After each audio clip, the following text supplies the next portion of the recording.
Former des laïcs en théologie, ce n'est pas un travail d'appoint, mais une fonction d'avant-garde.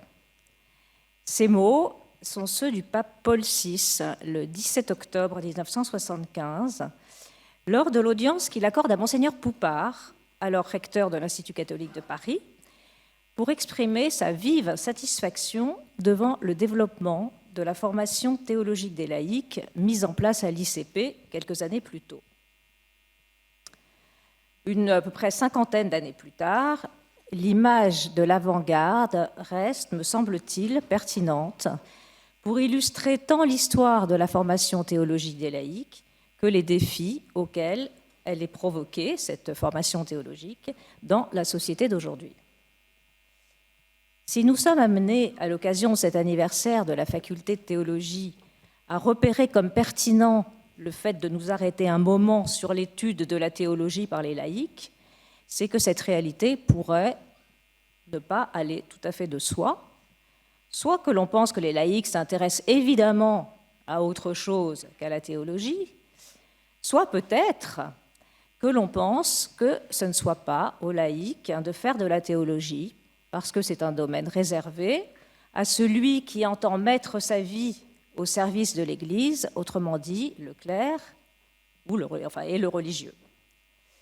D'une manière ou d'une autre, l'imaginaire français, parce qu'évidemment mon propos se limitera à la France, encore aujourd'hui, ne place pas évidemment le laïc sur les bancs d'une faculté de théologie, et corrélativement, il est frappant de savoir que le laïc qui s'y trouve sur ce banc fait preuve vis-à-vis de son environnement d'une étonnante, une grande discrétion sur ses études.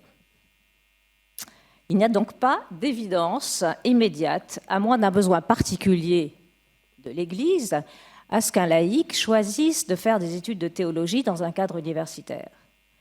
Ce choix est donc perçu comme une situation particulière des laïcs en théologie, ce dont on parle aujourd'hui, qui induit cette situation des questions conséquentes déjà posées dans les publications parues il y a exactement 10 ans dans des circonstances commémoratives analogues à celles qui nous réunissent aujourd'hui.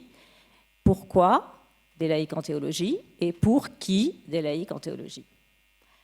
Donc nous allons tâcher de reprendre ces questions aujourd'hui en les modifiant à la marge, ce qui nous invite d'abord à comprendre quel héritage nous amène à envisager la formation théologique comme une réalité qui ne va pas de soi, ce que nous formulerons par la question des laïcs en théologie, pourquoi pas?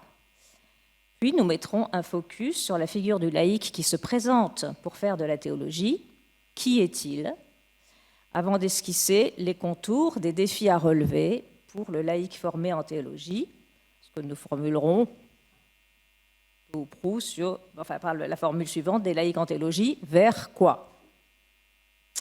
Donc premier point, des laïcs en théologie, pourquoi pas? Il faut remonter quelque peu dans l'histoire pour comprendre la raison de cette question. L'idée que la théologie serait réservée aux clercs et aux religieux est le fruit d'une longue histoire au cours de laquelle l'ensemble du peuple chrétien a vécu dans un consensus assez tranquille, assez paisible, sur la conviction que la théologie étant un discours informé sur Dieu, elle est du ressort du spécialiste, donc, des questions de la foi, autrement dit du clerc, puisqu'il consacre sa vie à faire connaître Dieu. La répartition des tâches est ainsi faite que dans l'exercice de leur ministère, les clercs répercutent leur savoir à l'endroit des fidèles, et réciproquement, ceux-ci reçoivent exclusivement des clercs leur formation aux choses de la foi.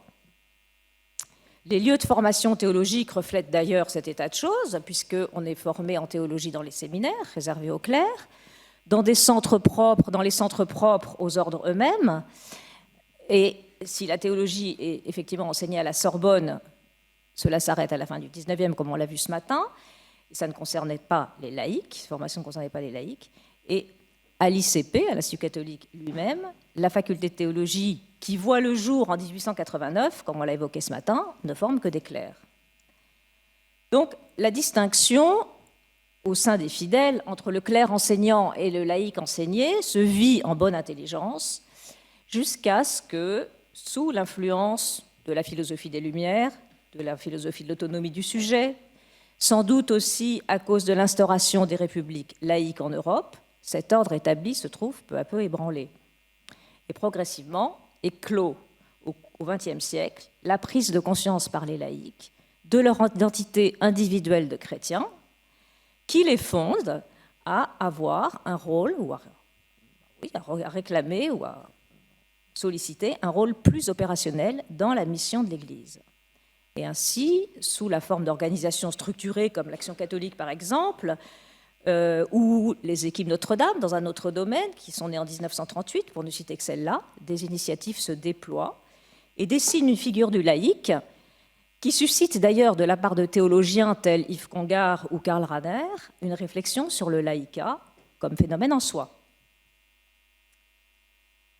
Attentif à ces signes des temps, le Concile Vatican II non seulement encourage ces initiatives de groupements catholiques, mais ça constituera l'un des grands axes de réflexion des pères, s'attache à élaborer, alors non pas tellement une théologie du laïcat, telle que l'avait étiqueté le père Congar, mais plutôt, je dirais, une théologie de la mission des laïcs qui amorce vraiment un ajustement de la distinction classique entre le clerc et le laïc. Bien sûr, tout ça demanderait à être discuté, questionné et réinterrogé. Donc le Concile consacre un chapitre, le chapitre 4 de la Constitution dogmatique Lumen Gentium, à ce qu'il appelle la condition du laïc. Et il publie, je ne sais pas si on dit publie d'ailleurs, mais il publie un décret à l'apostolat, un décret consacré à l'apostolat des laïcs, intitulé Apostolicam Actuositatem, très difficile à dire, du 18 novembre 1965. Et ce qui est intéressant de voir, c'est que dans ces textes, les pères conciliaires donnent une définition du laïc. Dans Lumen Gentium notamment, ils définissent le laïc de la manière suivante. Sous le nom de laïc, paragraphe 31, on entend, je cite, l'ensemble des chrétiens qui ne sont pas membres de l'ordre sacré et de l'état religieux. Ça veut dire que le laïc est défini de manière négative par un manque. Et ce manque, c'est celui du sacrement de l'ordre. Il ne faut pas chercher. Et donc, il faut encore attendre 20 ans pour que ça change. C'est lors de la 7e Assemblée générale du Synode des évêques de 1987, consacrée à la vocation et la mission des laïcs dans l'Église et dans le monde, que les évêques notent la nécessité de fournir une description positive de la vocation et de la mission des personnes qu'ils désignent désormais, non plus de laïcs, mais de fidèles laïcs. Et cette dénomination sera reprise dans l'exhortation post-synodale Christi Fideles Laici du 30 décembre 88. Cette inflexion sémantique n'est pas neutre, bien sûr, de la part des évêques, et elle marque la volonté d'honorer par la dénomination des personnes dont ils parlent cette détermination qui existait déjà lors du concile, mais qui a été quelque peu négligée dans la suite conciliaire. Il s'agissait, dans la volonté du concile, de mettre en lumière l'égalité originelle des chrétiens fondée sur le baptême, avant de distinguer leur état de vie. Donc on retrouve ça dans le texte de Jean-Paul II au numéro 9. Être fidèle laïque, c'est donc d'abord être fidèle, c'est-à-dire avoir répondu dans la foi au Christ à l'appel que ce dernier adresse à tout homme. Autrement dit, être chrétien, l'égalité des chrétiens est là, relève de la vocation. L'ensemble des chrétiens, tous les hommes, mais l'ensemble des chrétiens, sont ceux qui sont appelés par leur baptême, à être incorporés au Christ. Pour le formuler de manière plus concrète, on peut reprendre cette étrange expression que l'on utilise sans trop y penser à propos des clercs. On pourrait dire les choses de la manière suivante. La vérité, c'est que tout chrétien par le baptême a la vocation. Donc, ça, on est donc en dans le texte de 1987. Mais si on revient au Concile un moment, on voit que ce qui est fortement affirmé au Concile, c'est que cette vocation, donc cette vocation qui est commune à tous les chrétiens, est indissolublement associée à la mission. L'apostolat n'est pas facultatif, il est une conséquence organique de la vocation. Pourquoi ? Toujours dans la même logique, parce que l'incorporation au Christ, donnée par le baptême, rend les chrétiens participants de, je cite, la fonction sacerdotale, prophétique et royale du Christ. Ce n'est donc pas au niveau de la vocation qu'intervient la diversité des états de vie des chrétiens, mais au niveau de la participation, qui n'est pas optionnelle. Elle sera mise en œuvre, dit le Concile, chacun selon sa manière. Et pour les laïcs, cette manière se joue dans le siècle, parce que c'est cette situation-là qui les caractérise. Les laïcs sont enjoints à travailler dans le siècle pour renouveler le monde à la manière d'un ferment et pour manifester le Christ aux autres et au monde. Ayant ainsi fermement affirmé la mission du laïc, la nécessité de la formation du laïc en vue de l'apostolat est évoquée au chapitre 6 du décret. On observe à ce propos une certaine prudence du Concile. Une connaissance doctrinale est requise, certes, mais toujours dans le but de déboucher vers l'action. Et le Concile énumère un certain nombre de modes de formation. Il évoque des sessions, des congrès, des récollections, des exercices spirituels, des conférences, et ne fait qu'une allusion rapide à des centres d'études ou des instituts supérieurs qui ont déjà donné d'excellents résultats. Donc on est sur le chemin, mais on n'est pas encore dans une demande de formation théologique. Donc le décret est là dans une optique fonctionnelle. L'Église a besoin des laïcs, dont on est en train de redécouvrir, ou dont on est en train de mettre en lumière le sacerdoce commun. Et pour ce sacerdoce commun, les laïcs ont besoin d'une formation adaptée. La formation est directement adaptée aux besoins de la mission. Il faut quand même noter que la Constitution pastorale, Gaudium et Spes, qui est publiée très peu de temps après le décret, 15 jours plus tard, est plus générale, puisque dans l'optique d'un dialogue avec la culture contemporaine, elle émet le souhait, dans l'article 62, que de nombreux laïcs reçoivent une formation suffisante dans les sciences sacrées et que plusieurs parmi eux se livrent à ces études ex professo et les approfondissent.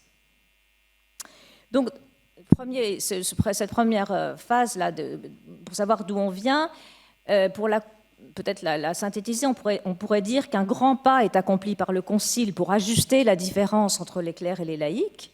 La justification par la vocation baptismale est clairement posée et ne sera plus remise en cause. Et elle sera reformulée, en fait, de nouveau, dans un contexte bien différent, par le pape François dans la lettre qu'il a adressée au cardinal Ouellet en mars 2016, quand il dit, c'est une formule percutante, « Nous sommes tous entrés dans l'Église en tant que laïcs, nul n'a été baptisé prêtre ou évêque, nous avons été baptisés laïcs, c'est le signe indélébile que jamais personne ne peut effacer. Nous devons toujours nous rappeler que nous formons tous ensemble le peuple saint des fidèles de Dieu. » Donc on voit bien qu'avec le pape François, on a absolument dépassé la vision du laïc, ou par une seule description d'un état de vie, par cette seule description, et que ce qui prime, c'est l'adhésion de foi. Donc c'est ça l'affirmation fondamentale. Donc dans ce contexte post-conciliaire, on est toujours là, notre question du début du paragraphe prend un sens plus ouvert. Des laïcs en théologie, pourquoi pas? Et effectivement, dans la période post-conciliaire, le mouvement de l'Église vers les laïcs n'est pas unilatéral. Parallèlement, le laïc exprime lui aussi un désir d'une formation, non seulement en vue des conditions de sa mission, mais il éprouve aussi le besoin d'interroger sa foi. Et il réclame la possibilité de se former pour des raisons personnelles. Et le mouvement général, c'est qu'un certain nombre de formations dédiées aux laïcs, alors c'est encore une expression à interroger, s'ouvre progressivement en France. Donc, je vais rapidement là-dessus, mais dans les années 70-80, en dehors de ce qui est proposé à l'ICP, sur lequel on va revenir, on peut mentionner à Paris des formations diverses. Certaines mènent à des diplômes canoniques. Par exemple, le Centre Sèvres, on l'a dit ce matin, permet à cette époque, dans les années 70, aux laïcs de s'inscrire pour obtenir ce qu'on appelait alors la licence canonique. D'autres formations n'ont pas pour but de diplôme. On peut noter la création du Centre de l'intelligence de la foi, pour la foi, le CIF, en 1971, pour des laïcs. L'ouverture de formations à Lyon, Lille, Strasbourg, Toulouse. Des sessions sont bâties dans les diocèses et assez vite se développent aussi des propositions de formation à distance, telles le CETAD, fondé en 1973 par un groupe de laïcs. Donc, tout cela témoigne d'une vitalité dans la volonté de formation des laïcs en théologie. À cet égard, la faculté de théologie de l'Institut catholique de Paris fait figure de pionnier, quand même, puisqu'elle ouvre en 1969 une formation spécialement pensée pour les laïcs, dite cycle C. Donc on a passé à parler ce matin du cycle A, du cycle B. Pour les laïcs, ça s'est appelé le cycle C, dont l'organisation pratique, enseignement le soir et le week-end, permet à des personnes indisponibles dans la journée de suivre néanmoins un cursus théologique les menant au même baccalauréat canonique que les étudiants du cycle A, dont, en tout cas à l'époque, le gros de l'effectif est constitué par des séminaristes. Il faut signaler aussi, dans l'orbite de l'ICP, la naissance un an plus tôt, donc en 1968, de l'IER, l'Institut d'études religieuses, devenu depuis un ISSR, qui propose un cycle pour donner une formation théologique et pastorale à des chrétiens qui veulent consolider leur foi et la transmettre. À l'IER, on vient plutôt avec un projet pastoral. De ce fait, de l'ouverture de ces formations, l'ICP constitue un lieu privilégié d'observation pour notre sujet, puisque aujourd'hui, un rapide calcul, qu'il faudra affiner bien sûr, montre l'importance du nombre d'étudiants laïcs en premier cycle. La faculté de théologie forme, en vue de l'obtention du baccalauréat canonique, approximativement 200 personnes, dont 70% de laïcs, du fait de l'ouverture du cycle C. À cela s'ajoute la formation de théologie en ligne, qui est suivie par 180 étudiants en gros, laïcs à 97%. Et cette formation en ligne permet l'obtention de diplômes propres justifiant d'un niveau de théologie. L'IER compte quant à lui 70% d'étudiants laïcs.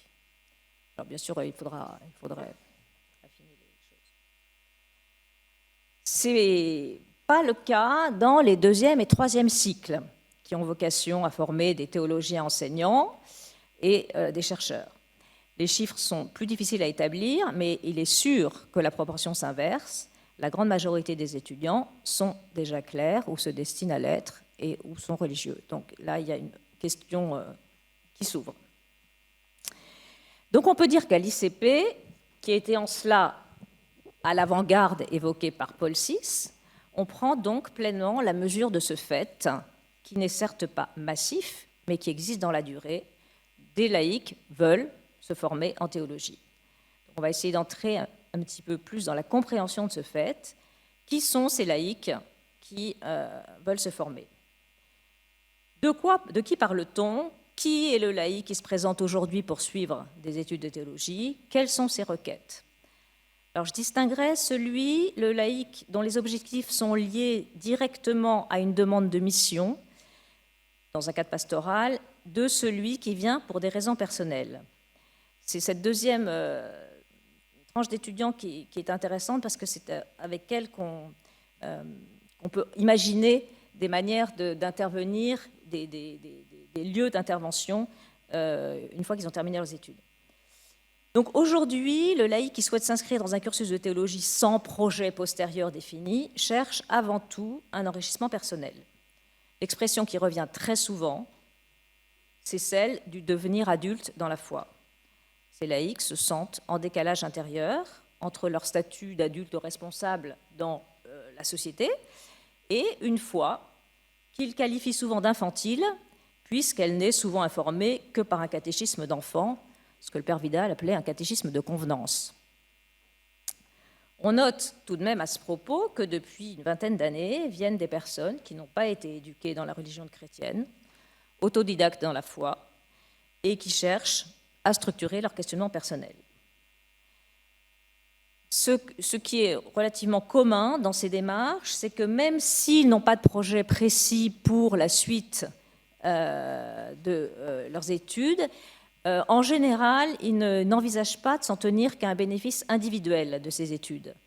D'une manière ou d'une autre, ils pensent que leur formation en théologie aura des effets positifs dans la collectivité. Mais une étude sociologique qui avait été faite à l'occasion des 40 ans du cycle C montre que si 43% environ d'entre eux exercent des responsabilités liées à l'Église pendant et à l'issue de leurs études, cette même étude fait état de leur perception négative de leur action, qu'elle soit confessionnelle ou non. En majorité, les laïcs formés se sentent peu utiles et peu reconnus. Il y a donc, à mon avis, il me semble, un défi majeur pour le laïc formé, qui est celui de la présence au monde de la voie théologique dans un climat serein, et par ricochet, les défis à relever pour les formateurs. Donc on va voir ça maintenant, ce que j'ai intitulé le laïc en théologie, vers quoi et comment. Alors il faut que je précise d'abord quelque chose, c'est que quand je parle de laïc formé, je fais quelque chose que le pape François n'aime pas du tout, qui consiste à apposer un qualificatif au terme laïc. Donc je précise que c'est seulement par commodité que je vais employer cette expression pour désigner le laïc qui a suivi un parcours universitaire, puisque c'est quand même ça qu'on connaît ici, mais qui n'est pas forcément parvenu à l'échelon de ses études où on pourrait le désigner sans conteste par le mot de théologien. Donc, parler de laïc formé, il s'agit donc nullement pour moi d'une quelconque autoréférence complaisante qui instituerait implicitement une forme de hiérarchie qui n'a pas lieu d'être, mais simplement une commodité.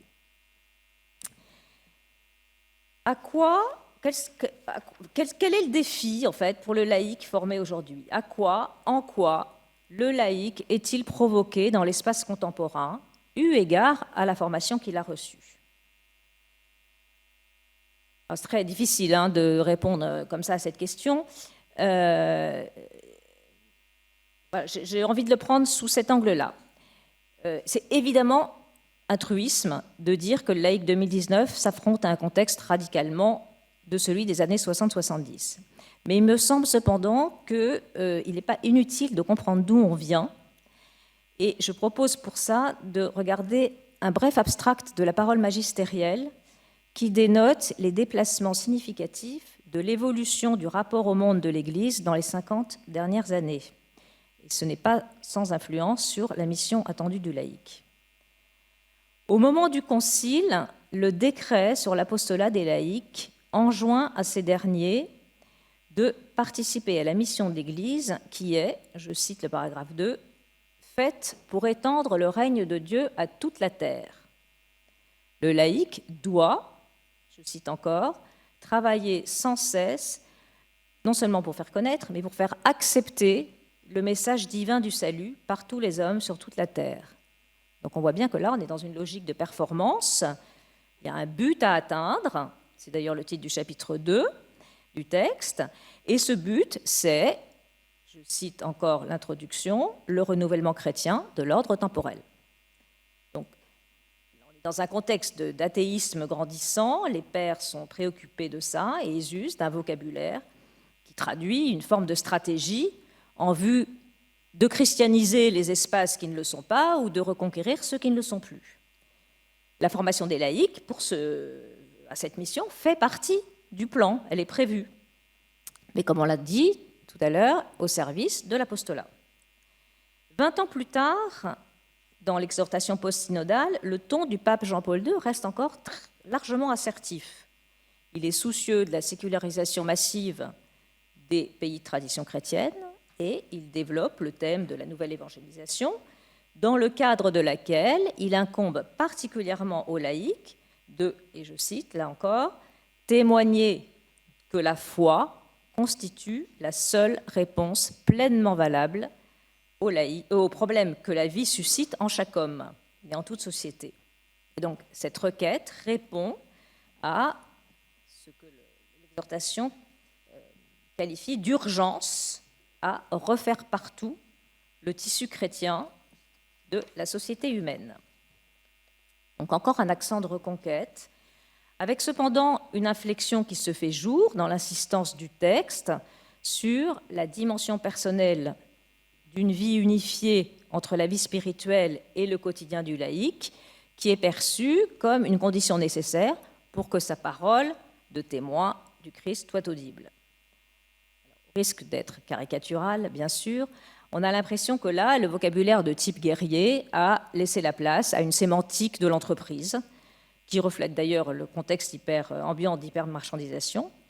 D'une certaine manière, pour que le produit se vende bien, il faut que les vendeurs soient en adéquation avec le discours qu'ils promeuvent.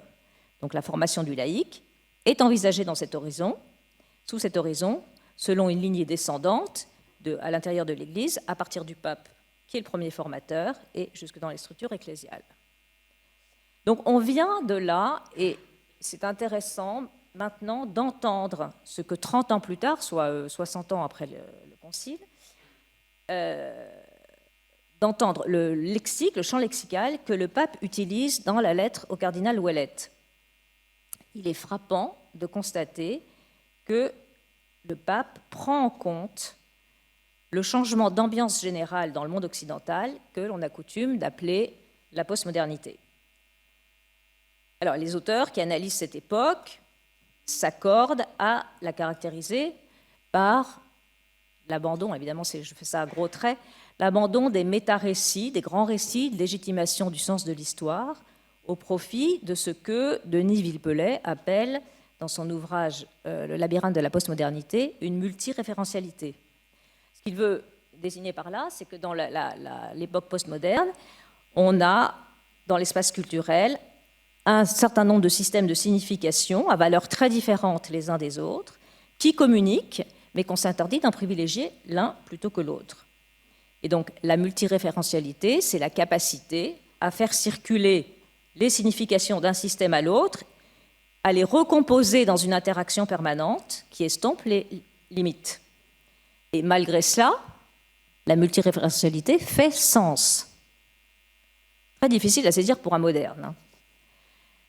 Mais c'est à ça que le pape François, qui est conscient de cet environnement, fait allusion fait référence quand il ne fait pas qu'abandonner un vocabulaire tactique, mais qu'il met en garde à de nombreuses reprises contre la volonté chrétienne dont on a parlé précédemment, qui consiste à vouloir occuper des espaces. Donc la parole romaine, là, a vraiment changé de registre. On est à l'opposé d'une conquête. Le chrétien est invité à l'inculturation, qui inscrit la foi au cœur d'une histoire et qui oblige à un enrichissement mutuel. Pour décrire l'implication du laïc dans la vie publique, d'ailleurs, le pape François a recours à l'image de l'artisanat. L'inculturation est une œuvre d'artisan, écrit-il, et non une série de processus consacrés à la production en usine pour fabriquer des mondes et des espaces chrétiens. Dans l'œuvre de l'artisan, donc, on entend qu'il y a de l'imagination, de l'autonomie et surtout, il me semble, de la circonscription de l'action au local. L'artisan est celui qui, dans son périmètre, exprime quelque chose de ce qu'il est par son savoir-faire et sa manière de travailler, et qui, en conséquence, modifie son environnement proche. Dans cette perspective, la question se pose de savoir comment la formation en théologie peut contribuer à peut-être ce qu'on peut appeler cette inculturation dans la postmodernité. Tout à l'heure, j'ai évoqué le ressenti négatif des étudiants à propos de leur engagement relevé par l'enquête sociologique. Ce résultat croise, curieusement, les témoignages d'anciens étudiants au cycle C, recueillis par Élodie Moreau, exactement à la même époque, sur leur perception de la répercussion de la formation théologique sur leur capacité à intervenir dans leur environnement. C'est-à-dire qu'on leur a demandé comment les études qu'ils avaient faites avaient plutôt impacté leur manière d'être dans leur environnement. Et cette perception-là est curieusement, si on la compare aux résultats de l'enquête dont on a parlé tout à l'heure, massivement positive. Et je pense, source de pistes de réflexion pour nous. Le premier point, qui n'est pas très étonnant, concerne le laïc lui-même, celui qui a suivi la formation, qui constate le rejaillissement de ses études sur sa foi, et forcément, ça impacte sa façon d'être au monde et aux autres. Beaucoup d'étudiants témoignent d'un ajustement de leurs pratiques sociales, en particulier dans leur domaine professionnel. À la lumière de leur travail théologique, tel attaché parlementaire va reconsidérer la notion d'engagement politique, tel cadre d'entreprise va prendre une distance critique avec les critères de réussite définis par sa profession, tel autre médecin prendra en charge une personne à soigner et pas un cas à résoudre. J'espère qu'il n'y a pas trop de médecins dans la salle.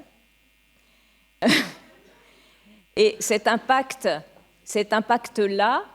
de la formation théologique est reconnu de manière générale, que ce soit par les étudiants qui sont venus de leur propre initiative et par ceux qui sont envoyés pour leurs études, ce qui est souvent le cas à l'IER.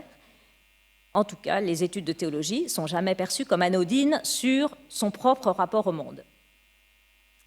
Le deuxième point concerne plus particulièrement la considération de la théologie comme facteur favorable pour la participation du laïc dans la société en tant que laïc formé. Avec la fin de l'espérance d'une rechristianisation de la société dont on vient de parler, ces laïcs les chrétiens se sont sentis durement enjoints quand même, disent-ils, enjoints à repenser l'articulation de leur foi avec un engagement sociétal.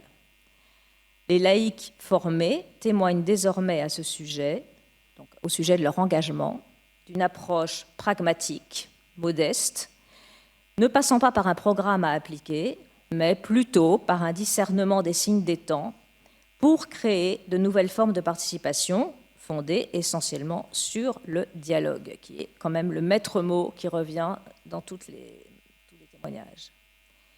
Donc on voit se déployer, se former un nouveau paradigme du laïc qui ne se pense plus selon le mode du militant, mais plutôt sur celui du passeur d'un style de vie fondé sur le respect de l'autre, sous la forme d'une vigilance, d'une attention à relancer des processus d'ouverture.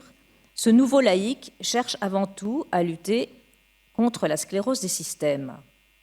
Donc on voit bien là qu'il se développe de manière incoative une manière de faire artisanale qui ne ressort plus des grandes synthèses théologico-politiques, mais qui puise plutôt dans l'expérience théologique individuelle la capacité de repérer les lieux où se mettent en place les processus politiques et sociaux pour devenir acteurs du dialogue.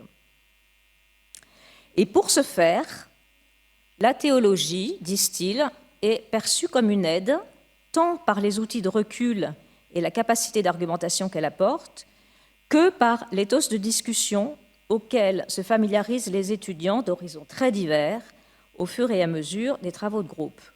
Ils reconnaissent en grande majorité que leur communauté d'étudiants constitue un espace de liberté intellectuelle où les questions peuvent se poser pour donner lieu à un travail réflexif, afin d'interpréter l'expérience de chacun et mettre les choses en perspective dans un rapport vivant à la tradition.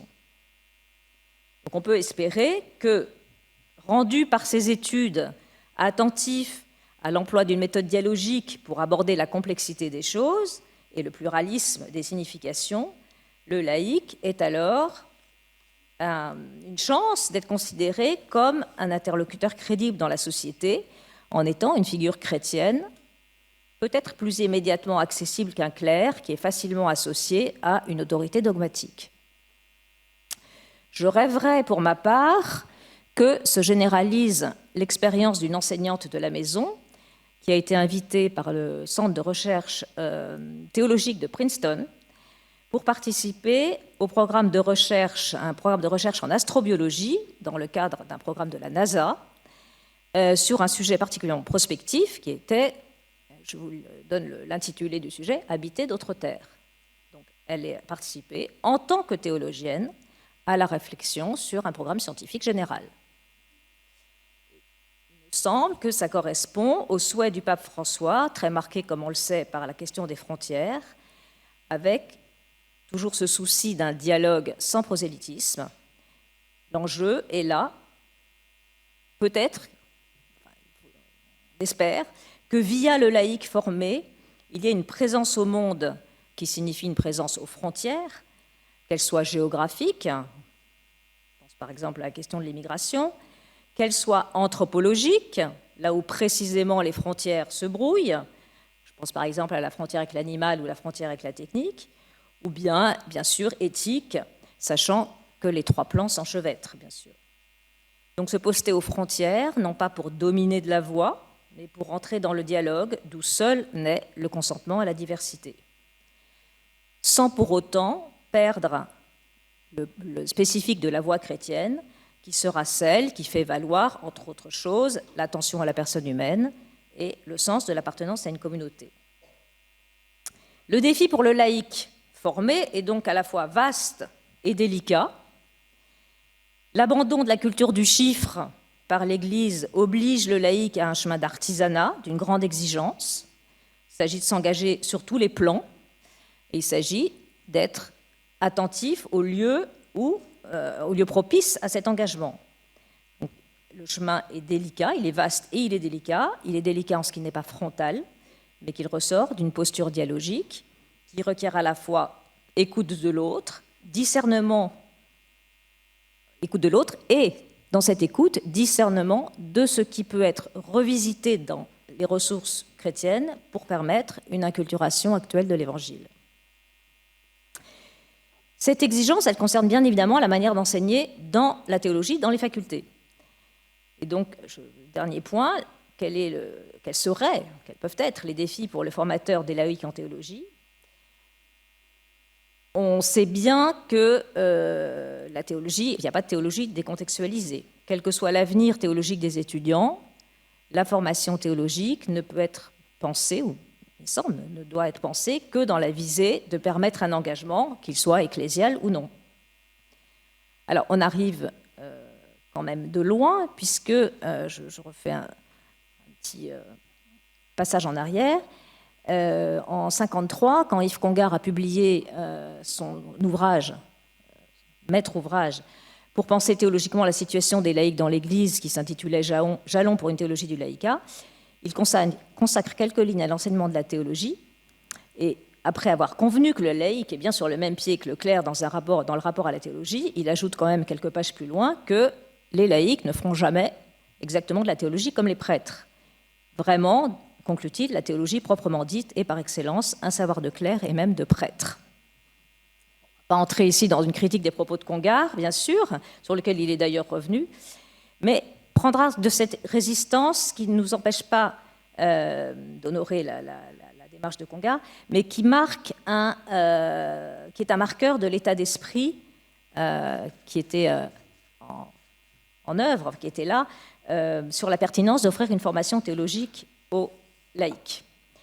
D'une certaine manière, cet état d'esprit était encore vaguement dans l'air du temps au moment de l'ouverture du cycle C, puisque quand on écoute le père Vidal, acteur du début du cycle, l'objectif du cycle C était formulé de la manière suivante: une théologie des laïcs par des laïcs pour des laïcs.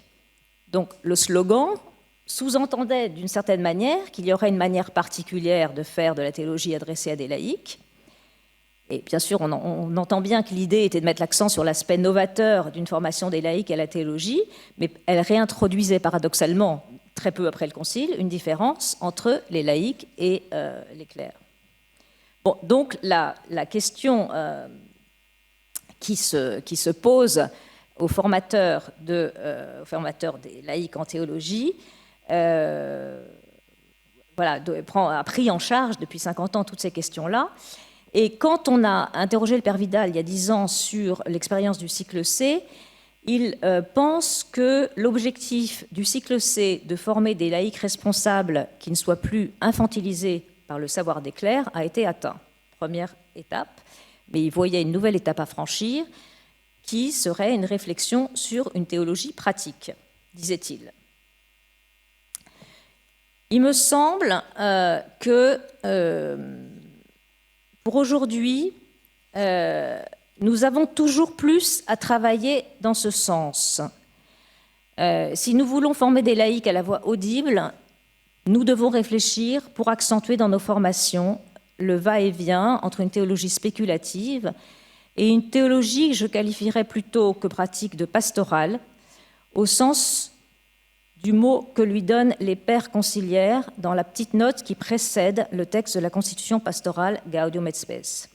Les pères disent ceci, on appelle la Constitution pastorale parce que, s'appuyant sur des principes doctrinaux, elle entend exprimer les rapports de l'Église et du monde, de l'Église et des hommes. Donc, une théologie pastorale qui partirait de l'expérience afin d'exercer et d'affiner les capacités de dialogue permettant de déplacer les certitudes. Cela participe certainement de l'attention à ne pas former de laïcs trop cléricalistes. Concrètement, ça passe par, bien sûr, l'interdisciplinarité dans les enseignements, qui est déjà largement honorée à l'Institut catholique, que ce soit au cycle C ou à l'IER ou dans les autres organismes, et par la présence des divers instituts dont on a parlé. Il me semble qu'il y a une plus grande place à donner à la formation au dialogue œcuménique et au dialogue interreligieux. Ça passe aussi par la mise en place de modes pédagogiques plus interactifs entre les étudiants au fur et à mesure du déroulement des cursus. Je pense bien sûr à des formes de séminaires ou de groupes de travail sur des cas pratiques qui éduquent au dialogue. Ça passe aussi sans doute par une forme de synodalité à développer dans nos processus de décision, une plus grande consultation des étudiants, anciens étudiants et enseignants, pour se trouver à cette fameuse avant-garde des besoins des étudiants dans un monde ultra rapide. Il y a beaucoup de formes d'enseignement formes d'enseignement à imaginer et sur lesquelles il faut poursuivre les efforts, même si on pense qu'on est relativement conscient à l'ICP de tous ces enjeux. Cependant, un certain nombre de questions de fond ne manquent pas de se poser. J'en retiendrai 3. Si nous voulons que la théologie soit effectivement une voix dans le débat contemporain, alors je vais dire au même titre que les sciences humaines, ce qui n'est pas une bonne manière de dire, mais ça veut dire une voix égale à celle que peuvent avoir les sciences humaines. Il y a d'évidence un chantier à ouvrir pour rendre la théologie plus démocratique. L'étude sociologique dont je parlais tout à l'heure montre qu'à moins d'être envoyé, on sait que le coût des études constitue un obstacle et décale vers le haut, si on peut le dire comme ça, le niveau socio-économique des laïcs formés, ce qui tend en fait à en homogénéiser trop le profil et donc la voix. Il y aurait quelque chose à trouver pour augmenter, pour avoir une voix plus diverse, une voix théologique plus diverse chez les laïcs. Dans la même perspective, il faudrait certainement réfléchir à une meilleure possibilité pour les laïcs de se former au-delà du premier cycle, puisque, on l'a dit tout à l'heure, le nombre de laïcs est très faible, et accessoirement le nombre de femmes, qui est une véritable question en soi. Voilà, en conclusion, j'ai envie de dire ceci. La fonction d'avant-garde assignée par le pape Paul VI à la formation des laïcs en théologie est toujours celle à laquelle nous pouvons aspirer, alors plus comme pionniers, mais comme médiateur de l'espérance qui est probablement ce que le christianisme peut apporter de plus fort dans le monde, une espérance des possibles, d'impossibles, qui libère de la fatalité de l'histoire. Je vous remercie.